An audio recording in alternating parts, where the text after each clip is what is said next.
Good afternoon, everyone. My name is Alice Hernandez. My pronouns are she and her.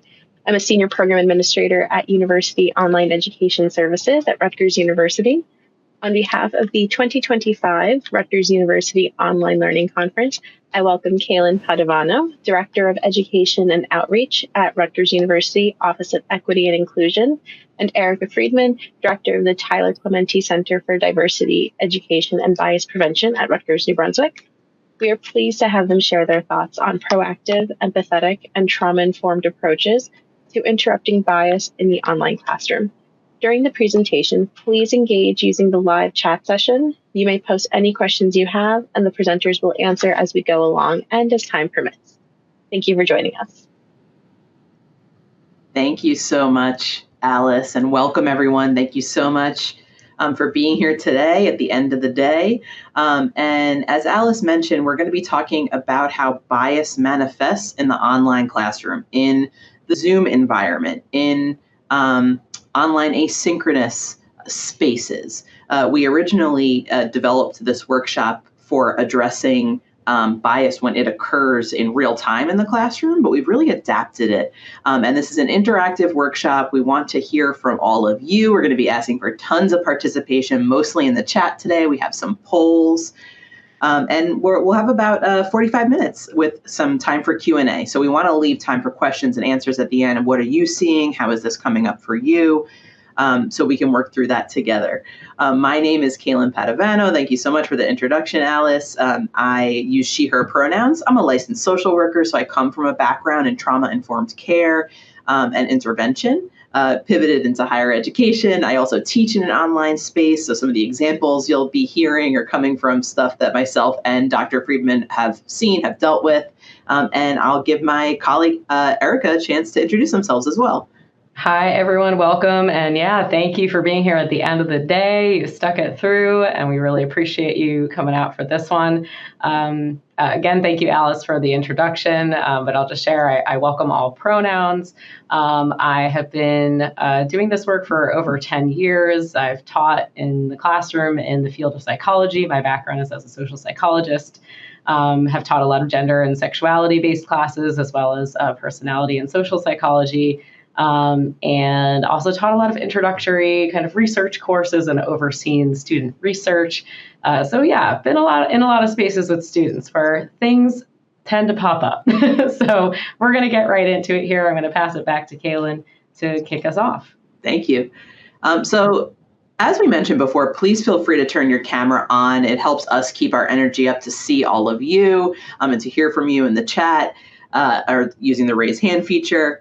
We hope that today this will be a low shame, high responsibility environment. So I promise you, Erica and I are not going to pull you too far into the social work, social science weeds, but we are going to talk about, some sensitive topics. We're going to talk about implicit bias. We're going to talk about how racism, sexism, homophobia, anti-Semitism, Islamophobia, ableism manifests in the classroom. So we hope that you will take the chance of making a mistake today, and that we are going to hold each other accountable, but with kindness. We also hope that you attend with an open and self-reflective mind, and then know that there is no pursuit of perfection in this work. Erica and I both are equity and inclusion practitioners. We know that there's no perfection in this work, and if there is, please let us know. We haven't found it yet. So this is a lifelong pursuit of being as inclusive and as supportive to students, to colleagues as we possibly can. And also, the workshop is not the work, right? That happens when you get into the online classroom, back into the environment. We can really put this into practice. So no pursuit of perfection. We're all going to mess up, including Erica and I, and we're going to hold each other accountable with kindness. Know that intention might be different than impact. So we're going to actually talk about that when we get into how bias manifests in the online classroom. We're going to work through it. But just know that as we're having these conversations that might be difficult, the intent of our words might be very different than the impact they have on someone. So we just want to acknowledge that, and we'll work through that together. And then my favorite one, we invite you all to turn to wonder. So, if we are feeling maybe uncomfortable or defensive about some of the topics that we're talking about, instead of rushing to judgment of ourselves or of others, pausing to think, what does this teach us about ourselves? I wonder what this is activating in me. Just turn to curiosity, turn to wonder is going to be our final centering thought for today. And if anyone has any other ones they'd like to drop in the chat, please feel free. All right, so just quick objectives for you all. We're going to talk about bias, including kind of like how we do this here at Rutgers and the context in which bias occurs, why follow-up care is really important. We're going to talk about responding, so learning trauma-informed skills to support students and colleagues in the wake of bias incidents through a case example. And we're going to present that case example to you all initially and just have you kind of percolate on that throughout as we give you different tips. And then at the end, we'll have you actually really think through and share what you would have done maybe differently based on some of the tips that we gave you throughout. And then lastly, we're going to focus on prevention. Some of these things are going to happen no matter what. They're going to pop up, but there are some things that we can put in place to prevent or reduce the instances of bias that can occur. All right, so we just want to quickly check in with y'all. This is our first poll. Alice is helping us out with the poll. So what is the extent to which you are confident you would know what to do if a student experienced bias in your classroom? Let us know what you think. Are you completely confident all the way down to you want to run out of the building because this is so scary to you?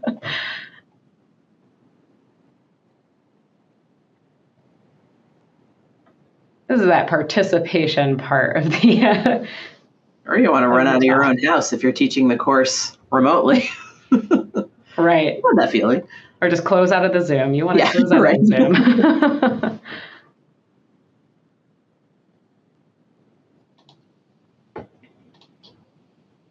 I see those votes coming in. It looks like we've got across the board, but nobody seems to be completely confident. I think that's about right. We all have maybe a little teeny bit of trepidation. Oh, thank you so much for sharing that. I can see it's over under polls. If you can't see it, you can kind of keep tracking it there. So some of you are somewhat confident. We have a couple that definitely want to run out of the building or close out of that Zoom. Thank you for participating in that. We're hoping that this is going to change by the end. We'll do this poll again a little bit later. All right, so just this is a quick content notice. This is a part of our own trauma-informed practice in this space, is to let you all know kind of what's coming up in the case study that we're about to share. So there is going to be some racism as well as transphobia in this case example. We want to just remind you some techniques that you can use to ground yourself if you're feeling really activated by either of these things in the case study. So, if you need to, maybe you have something next to you to drink, you can kind of hold that in your hand to help ground you. Remind yourself of your feet on the ground and the seat underneath you. You can also breathe. These are just a few tactics, but you may have some others that you often turn to. Maybe it's a little mantra that you tell yourself to remind yourself of where you are.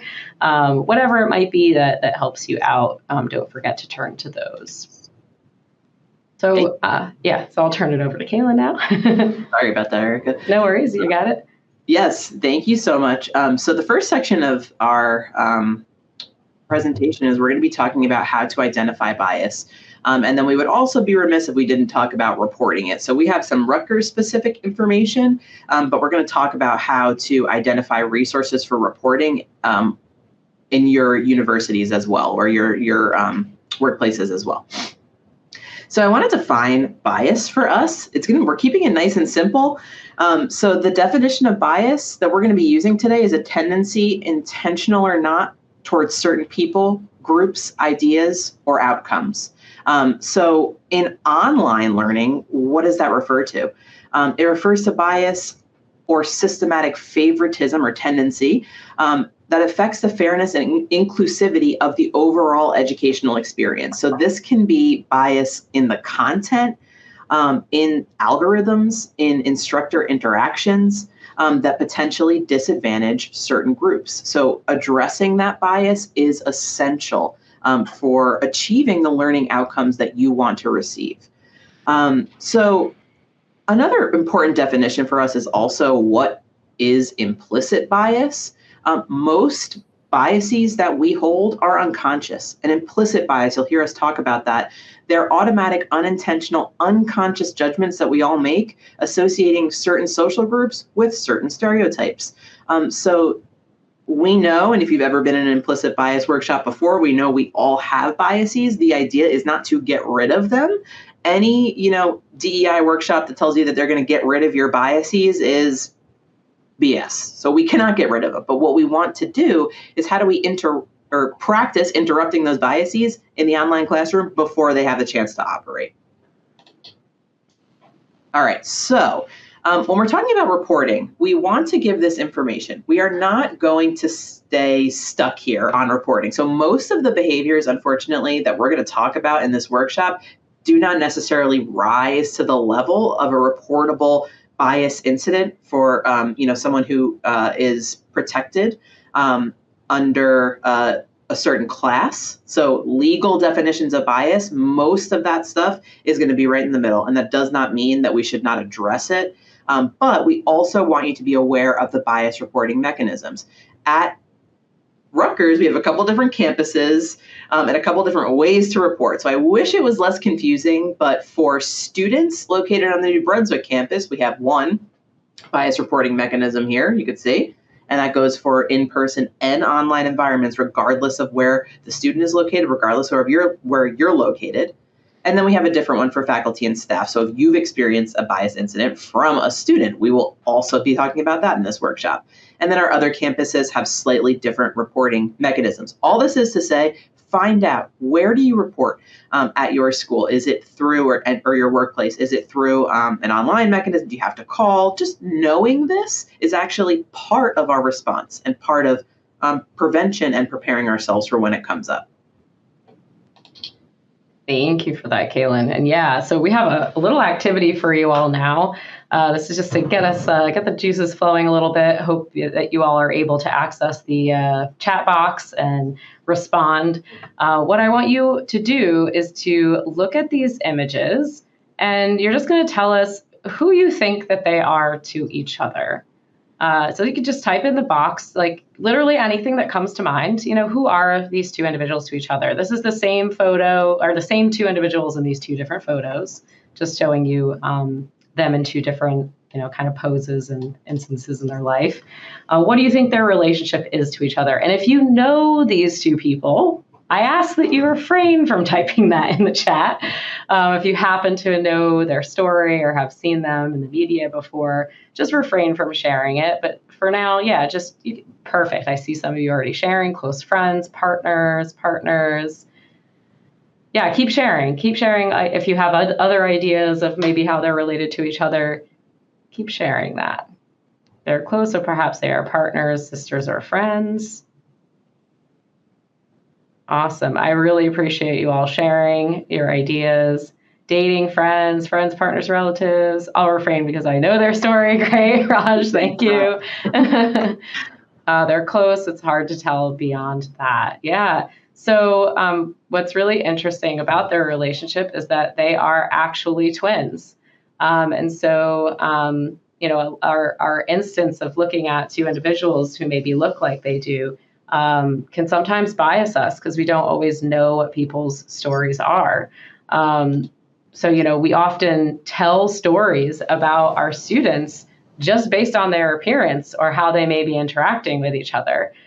So I want you to just think to yourself for a second. If you feel like sharing in the chat, you're fine to do so, but this is more self-reflective, is to just think about, what stories do we tell about our students just based on their appearance or how we think they're relating to each other in the classroom? And how might these stories impact our interactions with our students? This is the kind of thing we do in all parts of our lives. It's very natural to do it. It's not to kind of like shake a finger and being like, oh no, you made up a story about someone that's not true, or you made an assumption about somebody.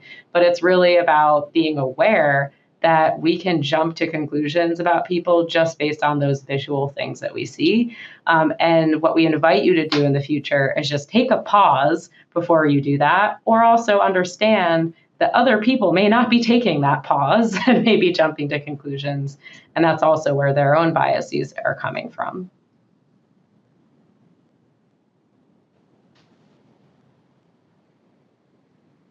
Thanks, Erica. It reminds me of a story of one of my own experiences. I was teaching a course and had a former police officer in my course who was a lot older than most of the students, and had really, really great insight, was pivoting to social work, and really, really interesting story. And I assumed that this person was going to have kind of more conservative beliefs maybe, or want to go into maybe a certain type of social work. But I found out that was like not the case at all. And he was actually a super artistic person. He lived with his husband in Jersey City. And just based on my biases, based on his profession, I had an idea about this student that was completely wrong. And how might that manifest in the online classroom? Would I even have been able to gather all of that valuable information about the student if we're not purposefully taking steps in the online classroom to open up those kinds of discussions, regardless of what our subject is? So social work, we have a little more leeway, but we'll talk about ways to do that even if you are in the sciences, even if you are in mathematics. So before I go any further, I just want to give a quick moment. What do you all think bias in the online classroom looks like? And this should say online classroom, since we could do a whole other discussion about in person. But just type it right in the chat. What might it look like in the online classroom as it comes up in the moment? Definitely, again, we all have biases. We got to interrupt them before they have the chance to operate. Definitely, maybe me not calling on that student to talk about certain topics because of my unconscious bias, and not being conscious of that. Slanted remarks in a chat, yeah. Yes, and we'll talk about that. We'll kind of name that slanted. What we will talk about. And I hope this hasn't happened to you, but it might come up. We'll talk about real examples of racist, homophobic comments that have come up in chat, unfortunately. Yeah, assumptions based on names, like that's bias coming from you as a faculty member potentially, but also from other students when they're seeing that. Definitely.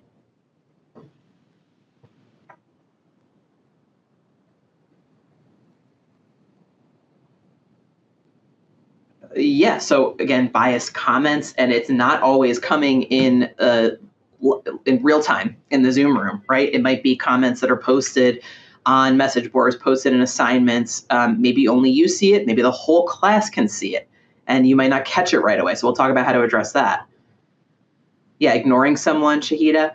And Jody, if you're comfortable, say more about disengagement in breakout rooms. I'm thinking I know maybe because of bias that student might be experiencing, they're not going to want to participate. That is absolutely correct. Yeah, talking over someone, ignoring someone, repeating a point that someone has made. Yeah, absolutely. And who does that happen to? That happens to, a lot of times in tech, it happens to our female students more.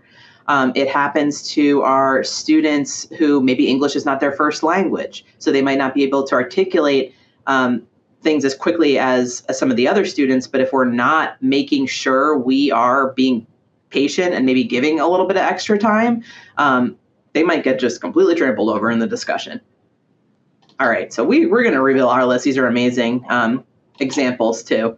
Pauline, thank you for sharing that too. Instructors can make assumptions based on the student work or the way that they're engaging, especially in online classrooms. And we're going to talk about some unique barriers with that. You are not really seeing how a student is presenting in person, and that can be harder sometimes. And we'll talk about ways to address that. So bias, like we talked about a little bit in the beginning, it can be that you are using a curriculum that's biased, so has lack of representation, is not, and even again, if it's math and scientists, isn't representative of the full range of contributors to that field. And then certainly stereotyping. So stereotyping certain students to be underachieving, and then certain students to be overachieving. So again, this happens a lot. What we see with our Asian or South Asian students in math and science, negatively stereotyping, oh, they have it great, they're not going to need any help. We shouldn't go in with that assumption. Tokenism, favoritism, especially in the online classroom, it's tough. And this might be just that student who you hear from all the time. It's a lot easier to manage that in an in-person classroom than it is to try to balance out who's participating virtually. And then institutional bias. So things like unequal disciplinary policies. We'll talk more about that as we go along a little bit. Ignoring difference. So not ignoring that there may be a difference in, a student who is joining you in the online classroom from a home where they're living with multiple generations of their family, where there's a lot going on. They might not have a private space. This came up a lot during COVID. The assumption that all students are going to have access to that type of space or access to the technology that they need for the class. Ability grouping and tracking. So, all right, all of you are going to be in this breakout room, and all of you who are kind of lagging behind are going to be in this one. What that does is it kind of, what we say in K through 12, tracks students so they're not getting an opportunity to interact with maybe students who are a little bit more ahead and getting to benefit from that. We could probably have a whole training on that, but just in a nutshell, we talked about expectation bias, gatekeeping. So hoarding information and only giving that to maybe students that you have a particular relationship with. Response bias. Do we have the stat in there? On discussion boards, right? Like that's a big one for response bias. Yes, we shared in the resource folder, I believe, a study of online classrooms that showed that white male students were called on. I believe it was at a higher rate. I don't want to mess it up, at a higher rate than any other students in the classroom. Ableism. So that goes from everything from participation. So not communicating to students what accommodations are available, whether that's captioning, whether that's any other resources that student might need. And that is just in participation. Then in grading and communicating with students, making sure that you're open to if students do have accommodations, and just mentioning that can be helpful. And we'll talk more about that. And then the racial slurs, the explicit incidences of bias, which we're going to talk about. They unfortunately happen. All of the examples are real that we talk about. Linguistic bias is a huge one. And then unequal application of policies. We're going to talk about policies that can be protective against the impact of bias. And when we have policies in our classroom, our online classroom, we want to make sure we're applying those policies to everyone equally. Erica, do you have anything to add to this slide? I know we're going to add more as we build and go along, but yeah, I'll add for the ableism one, the participation grading piece. That is when you're basically grading participation based on, are you coming on mic and speaking up and saying, an answer to something, and you're grading people on how much they come on mic. Well, for some folks, it may not be comfortable actually like speaking verbally like that. And that is maybe a part of their experience with their disability. So creating other pathways for them to participate so that they can also be graded for participation, but in other ways, like, saying something in the chat or maybe sharing materials after class, like on the discussion board, or just some other method for people to get a participation grade. Thank you. And Raj, I think you segue perfectly into our next slide, because we are, whether we know it or not, we are operating on biases in just seeing a student's profile picture or just seeing them in a little box. And it's even more, I would say, more opportunity to kind of make assumptions when we don't know each other in person.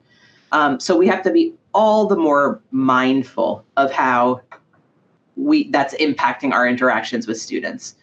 And an additional challenge, again, is not being in person, not being in the room with that individual. The learning curve of technology. So, is this student not participating? Is this student being standoffish? Or are they just, they're a freshman student, or they haven't used this type of technology before? Exacerbation of existing disparities. Tech will absolutely do that. That is why our amazing, our colleagues putting on this conference exist at Rutgers. Tech can exacerbate those inequalities that are already there in access, in ability to just maximize their experience in the online classroom. The lack of physical cues and context is really tough as well in the online setting, especially for students who are neurodivergent. We're able to navigate that more in person, but maybe not online. There's an increased space for misinterpretation, and we're going to talk about that. So misunderstandings can happen, and And, you can't always assess someone's tone when they're typing in the chat, or students can't always assess your tone, and body language is missed sometimes.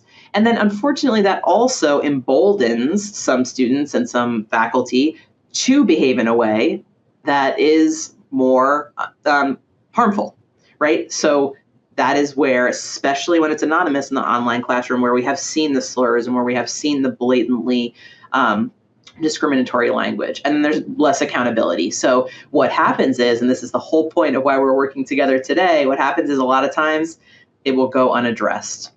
The instructor will say, I hope no one saw that, and I'm just going to move on. We're going to talk about why that's not the best way to address it.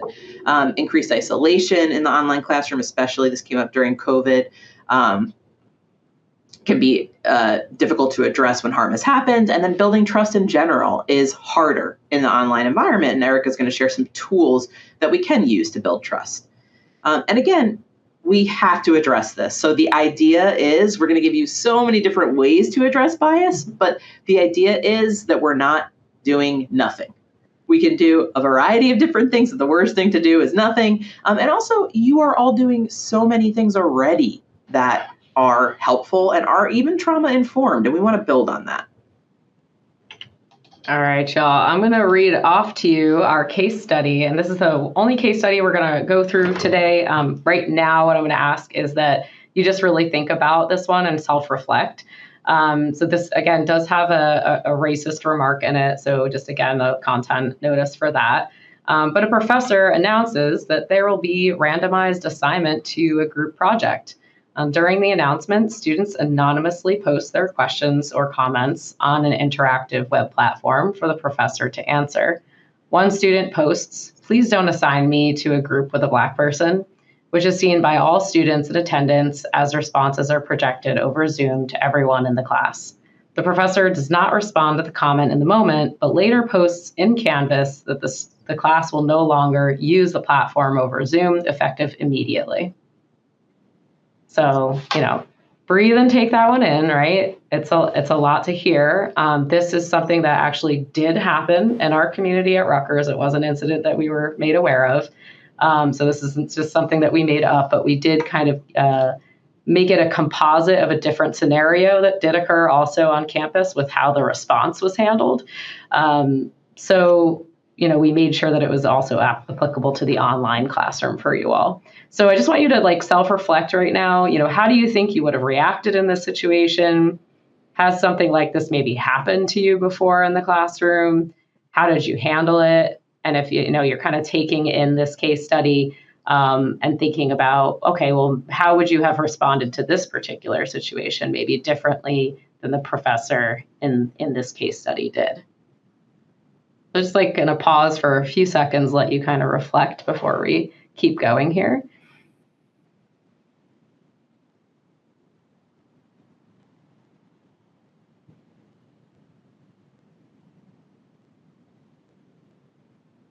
Okay, so before we even get into talking about how to respond to this situation, we want to share with you some techniques for what we call harm reduction. Because again, we can't eliminate bias. We can't do, everything that we can only do everything that we can do, but we still will probably have these instances occur. But there are some strategies that we can take to reducing the impact and reducing the chance for bias to come up.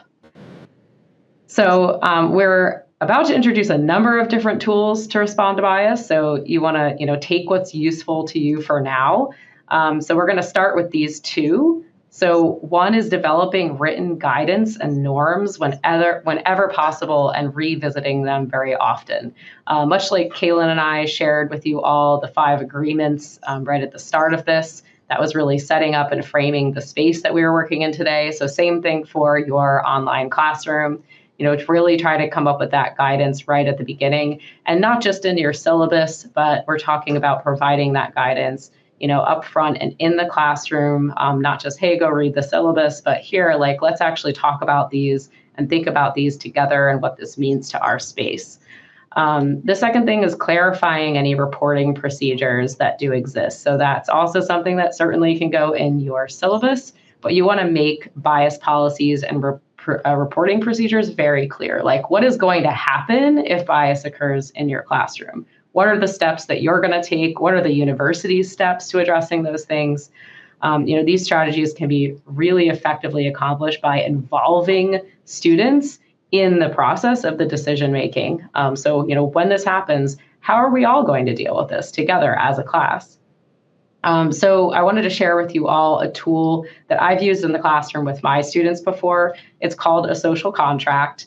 The purpose of this contract is to empower your students to be a part of developing what the kind of framework is for your class and the brave space that you're creating together. It's about building trust. So it's really being transparent with your students about, hey, here is like how the classroom is going to be run, but also like you get to be a part in the design of that. And so it's a trust building activity. It helps students feel invested in their learning environment. And it also creates a kind of peer-to-peer accountability, but also peer-to-professor. So like you're abiding by the same rules as everybody else in that space. So a social contract, it's basically a negotiated agreement between you and the students, and it gives you this opportunity to design it together and have safeguards that are in place. And usually the way that I would do this is I would have one, section of like one of the very first classes, so that kind of syllabus day class, where I would even designate a student, maybe just like randomly select or ask for a volunteer of a student who will assist in actually coming up with that social contract. So if this isn't an asynchronous course, you can certainly do that over Zoom, where you even have the student share screen and type up right into a Word document what are the agreements that everybody's coming to. And the guide that I'm going to show you here, if you want, you can scan this and go to this guide or go to the go.rutgers.edu link there, and you'll get the guide, and it gives you prompts for questions to ask the students to really think through all the different aspects of your classroom that are important to think through in order to create a space that is, something that they're all a part of, but also that they can feel brave in, and that will hopefully help hold everybody accountable to, not saying biased comments or, hey, if that does occur, here is what we're going to all do to hold that student accountable in that space. There's other aspects of the social contract too, like simple things like, how are we going to handle, the different parts of the work in the classroom and all of that. But there is one section that is specifically about addressing bias. And hold students accountable and hold ourselves accountable for when we have maybe said something or done something that was biased. And we're going to go over that. It's the hardest part, I think, but we'll also talk about, and we have both been on that side as well, what to do when we're the ones who absolutely messed up. Absolutely. It works both ways, always. So everybody in that space is to be held accountable. So some things to also reduce harm in the classroom, again, does involve you, right? Asking for feedback from your students and being ready to accept it. It may be really hard to hear sometimes that a student was hurt by something that you said, right? And if you have an anonymous pathway for them to share that with you, you may be getting that kind of feedback, and just, really prepare yourself to accept that, hey, like, yeah, I did cause harm. Again, we're all not perfect. We're not robots. We're going to make mistakes sometimes, and that may come up. Ongoing learning and leaning into discomfort. So reminding yourself that, you're still learning too. You may be an expert in the topic that you teach, but there's still a lot to learn about other people and communities, and really leaning into that discomfort of, hey, I might not know something here and may have to really listen to my students. Being as consistent as you can in applying your own policies or the university's policies. So that's really going to prevent bias in how you apply specific like disciplinary or taking points off of something, or if a student comes to you with an excuse for some work, are you always going to excuse it for every student? Those kinds of things. Building in equity, so making sure that into your policies, you're already building in some pieces to think about in terms of equity, and how can you ensure that you understand that not every student is exactly the same, and so some may need some different kinds of accommodations than others. And then lastly, consulting and reaching out to resources within your university, making sure that you understand all the different tools that are available to you and technologies that are available to you. For example, in Canvas, there may be an option to include pronouns, like making sure that you use that for yourself and you encourage your students to use it, etc. All right. Sorry. We're like an echo. I love it. We're so in sync. So responding, we're going to talk about what to do if you have been the one, again, who has made the misstep. We're going to talk about ways to respond when we see this coming up in the classroom, and how to follow up as well. All right, so you've caused the harm. So this is, again, probably, it's easy to talk about what we would do if we see others when this is happening, but what do we do when it's us? And the first step is to accept the feedback, like Erica was saying. Thank you for telling me that. This happened to me with a student who I was mispronouncing their name repeatedly, and I probably did it for like the third time. And I felt a lot of shame and embarrassment. Oh my God, how did I do that again? It's hard, but just accepting the feedback. Acknowledging what happened, both the intent and impact. I didn't mean to label you. I didn't mean to mispronounce your name, but resisting the urge to explain it away. So, but you might have heard me wrong. And, oh, well, I said it right before. No, just I didn't mean to do that, but I see that I did. It can be very, very powerful.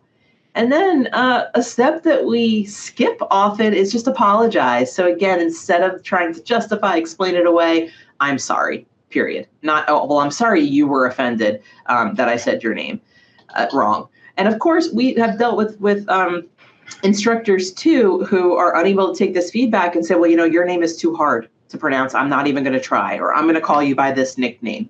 That is not okay for so many different reasons. But just apologizing and adjusting. You would not, if you stepped on someone's foot and they said, ouch, you say, oh, I'm sorry. You wouldn't stomp on it again. I hope. I don't think anyone in this room would do that, but adjust. Try not to repeat the same offense in the future, but better yet, demonstrate that through your actions. So it's easy to say, I'm never going to do that again, but best thing to do is just don't do it again. And then this one is a little tricky. So you absolutely can ask if, we are not going to know all the identities that someone holds, or when every single time that we may have hurt them in any way. Like, absolutely not. That is, we are not robots. We are not AI. We're not going to know. So ask. I'm trying to learn here. I'm just not sure what that I said carried the harm. But remember, it is not that person's obligation to teach you, or teach you about their whole identity, or teach you about their whole community. So lean on us. We give our contact information. Google's your friend. You might have to do your own research. But if you ask with sincerity, that's absolutely a step that you can take to clarify. And I would add, if you're going to ask an expert to share some information with you on this topic, offer them something. Like, I don't know, send them a gift card or just something to show your appreciation for them taking the time to teach you about this, or to share some research with you so that you can learn more. I did this once where I was having an interaction with a student, and they, were complaining about a particular topic that I had no idea was something that, was experienced in their community, and I knew nothing about it. So I went to a friend of mine who works at a totally different university, explained the situation, was like, do you have some time that you can give to this to share some feedback? And they said, sure. And so they gave me some feedback. And then I sent them and their wife a gift card to go to a restaurant, just as like a thank you to show my appreciation. So Kaylin and I have mentioned this a number of times already, but I'm going to pass this back to Kaylin. Yes, so surprise, surprise, you are not a robot. So we are not going to get this right every single time. And we actually can't tell you how to deal with every situation of bias in the classroom, because every situation is so completely different. So we're going to kind of go over a protocol on steps that we can take. But one of the most important steps is acknowledging your own limitations. Like Erica was saying, you have limited time, especially in the online classroom. You have your own kind of thoughts and feelings about what's happening too. So acknowledging what your kind of triggers are can be helpful. And it is absolutely okay. We're going to say this along or every step along the way. It is okay to circle back to something. If you're not sure, if maybe you didn't address it like you wanted to in the moment, absolutely okay. you may miss some of the structural barriers that are unique to the online environment that your students are experiencing. But you want to first acknowledge that that's okay. You have to have flexibility to accommodate these things as they come up as best you can, but we're absolutely not going to get it perfect every time.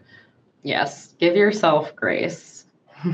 Yeah, we're going to probably say that like 50 times as we continue in this section. So our framework for responding in the moment, leading with authenticity and transparency, being clear, and this really helps to do this up front too, like during when you're doing the social contract, what you can do and what you can't do. And vulnerability is helpful there. And we're going to talk about more what that looks like.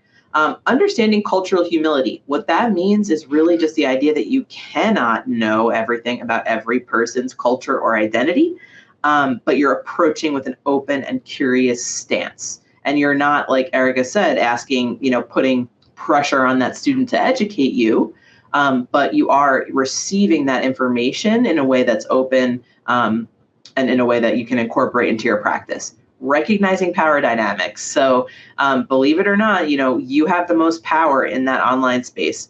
If you're in a room with your students, that might shift if you're in other spaces, but recognizing how your inaction can also be sending messages as well.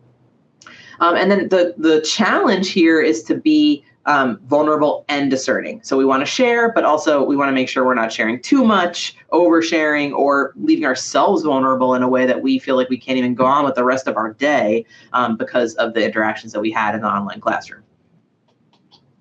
So the first step, if you do nothing else, stop, take a breath. This just happened. So the example that we're going to use, and again, this comes from real things that we've seen around Rutgers, kind of a composite. But in the med schools, there was an online asynchronous course where there was a message board. And one of the doctors said in a message board that they could not treat trans patients because they did not agree with their lifestyle. So this is something, well, we're going to talk, I'm not going to reveal the entire scenario here because we're going to talk about how we might work through this. The instructor did not see this till many days after it was posted. So it's not really necessarily taking a breath in the moment, but observing this happened. What do I want to do next? But just stop and take a breath. Erica, do you have anything to add to this? Steps is so important.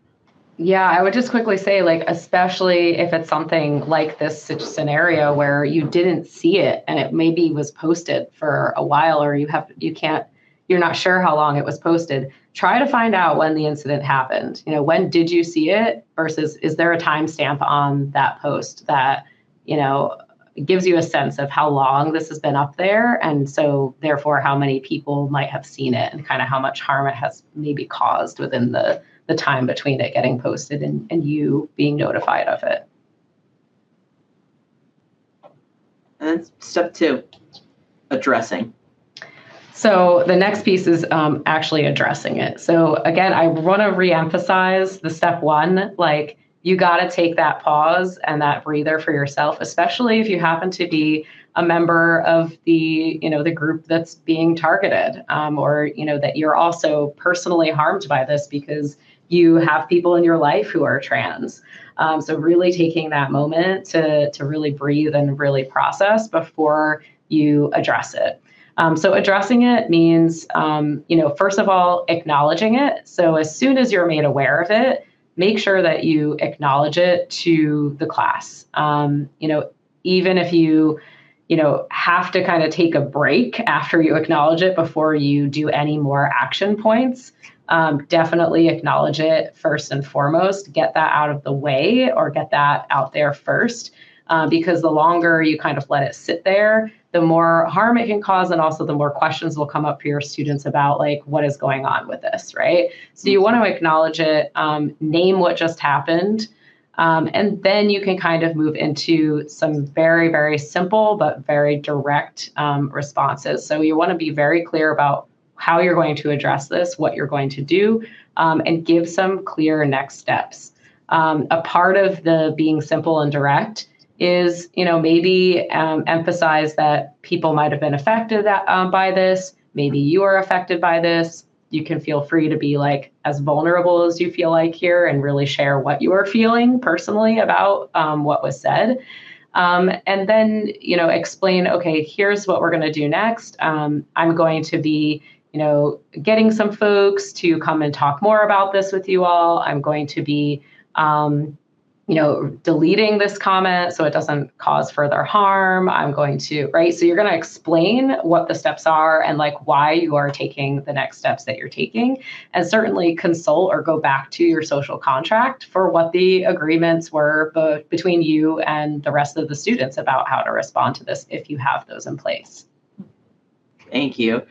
And then we're just asking you to choose one of these as the follow-up. You might be able to do all of them, and that's wonderful, but it really depends on your context. So can you, and do you have the skills to be able to process this with the class? So if you are in a classroom that's more discussion-based, maybe we're going to leave the comments up and we're going to open it up for a safe discussion with our guidelines. Remember our social contract from the beginning of the course, and you might be able to process it. Are you in a space where that is just not you? That's not something you feel equipped to do. You might not have the time to do it. You may proceed differently. You may just follow up with that, you respond, you name what happened, and say, I'm going to follow up individually with the people who are impacted. You refer folks to resources. We're going to give a resource folder for everyone, and then follow up. It's really, really important to follow up with, especially the person who was impacted, just to check in and to make sure that you're not just kind of leaving this open. Because remember, we said that inaction or perceived inaction could send the message that you're okay with this happening in the online space. And we know that that's not true. Could look like many things. You might check in with the class as a whole. You might post resources to the discussion board. Again, it's a range. It does not have to be this, huge, big intervention. What do you feel comfortable with? What does the situation call for? What do you have time for? What do you have resources for? But the key is just don't do nothing. Don't run away out into the street. And hopefully you have a couple more options. This is just a resource that we're giving. So we have a Speak Up campaign here at Rutgers. We partner with Learning for Justice, and this can be shared with students as well. So this is a community thing. What do we do when we see bias come up? And you could absolutely use all of these as the instructor and just as a tool for holding each other accountable as a community. It's very, very useful too. So there's the QR code. And we'll also, if we didn't mention this already, we'll have a copy of the whole PowerPoint in the resource folder too, so you can look into it a little more there. Thank you, Kaylin. By the way, I love the Speak Up strategies, and I think they're useful to just many different parts of life, not just in educational environments. So the case study again, if you all feel inclined, in the chat, share a few things that maybe you would do differently now that you have some examples, some tips that we've provided throughout this presentation. Feel free to throw those in the chat. What would you do differently in this particular situation where this student had said this in response to being randomly assigned to a group project?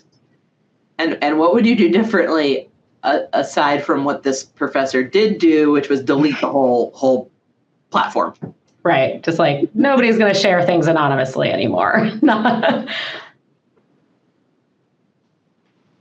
Following some of the steps or some of the examples that we gave, feel free to share those in the chat. And while you do so, I'm going to move forward and share this resource folder with you all so you can scan that. And that has some biased resources. Thank you, Alice, for putting the link in the chat. Appreciate it. And lastly, we would love to check in again with you all. So this is our poll from the beginning. We want to see how you're feeling now. Seems like the same poll. It kind of is, but it's about after you've gone through this whole presentation, how do you all feel now? And then Carrie shared in the chat explaining why not using the platform, why you made that decision. Yes, the transparency around that. So maybe that was a decision that you might come to, but why? Having that discussion, addressing, that it's not necessarily the platform, it's the racist comment that was made, right? Or rethinking having anonymous posts to begin with. and why. I think that's the important part, not just like we're getting rid of this with no explanation, right? Have the conversation. This happens, and that is why I, as an instructor, Harlan, thank you for sharing that. I don't use anonymous posts, but just explaining, having some context behind it, not just kind of skirting the issue by deleting the platform. Did we get the poll up there again, Alice? Yes, we did. We also have a question in the Q&A from Maria. How would you handle claims of reverse racism or reverse sexism in the context of social construct?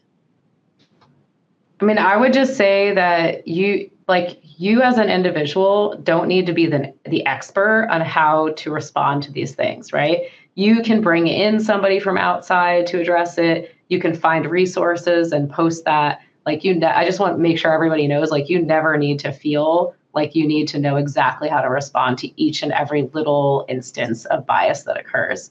It's more about responding to it in that moment, making sure you acknowledge that it happened, talking about how it made you feel and how it might have caused harm to other people, and then talking about the steps that you're going to take to address it.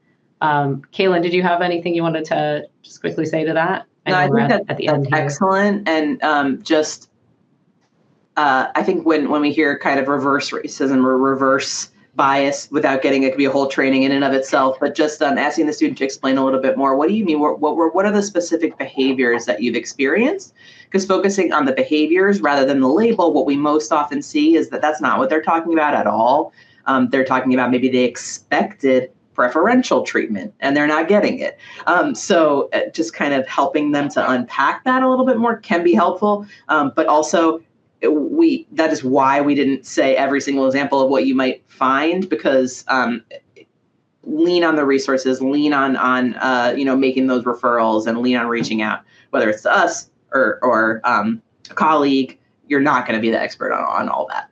Yeah, these speak up strategies I think are really great. And you kind of were saying one of them, Kaylin, which is question, be like, why do you say that? And I wouldn't actually interrogate the student in that moment, right? If you want to make an educational moment out of it, bring that student to the side so you can educate that student, but also bring it back to the larger class and have a discussion around it if you feel comfortable doing that, right? It's actually not helpful. You telling me that you're a victim of reverse racism, that doesn't give me any information that will be helpful to actually support you.